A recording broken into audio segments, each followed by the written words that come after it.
Tanghalian tayo mga kabilabid. Ay, grabe si Papa. Ito yung ulam namin ngayon, oh. Ako, di pa kayo mag-isip dito. Patilawan ako to. Ang Diyos.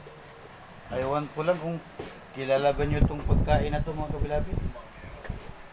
Ito, paborito ito ni Lina mga kabilabid, oh. Paborito niya ito. Sabi niya masarap daw ito mga kabilabid.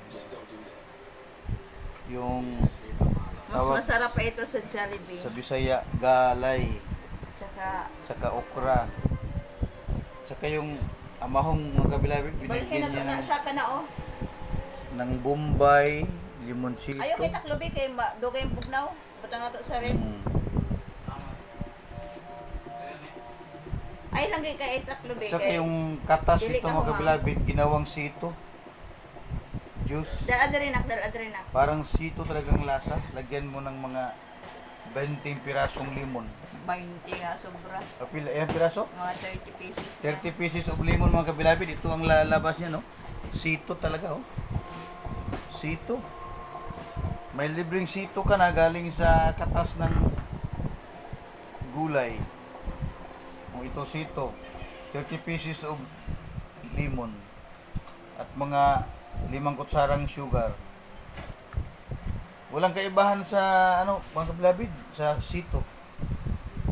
Kabala ko sa ng pangalanan itong C3.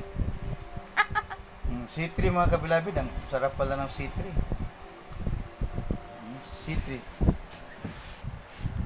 C3 mga kabilabid, oh, ang sarap. Galing yan dito, oh, katas ng gulay, oh.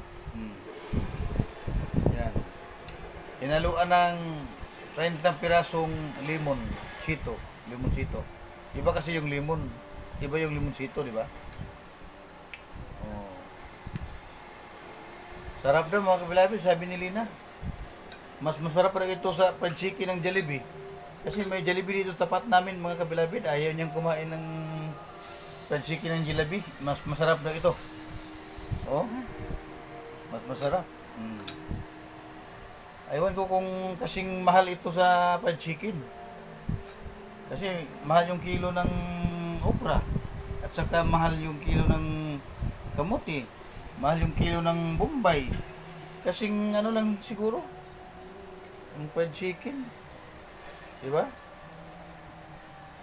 Anong masasabi mo sa pagkain mo? Sarap. Sarap? Yes. Ay, huwag na tayo magpunta sa Jollibee pag ganun. Kalimutan natin yung Jollibee. Maraming salamat mga kabilabid.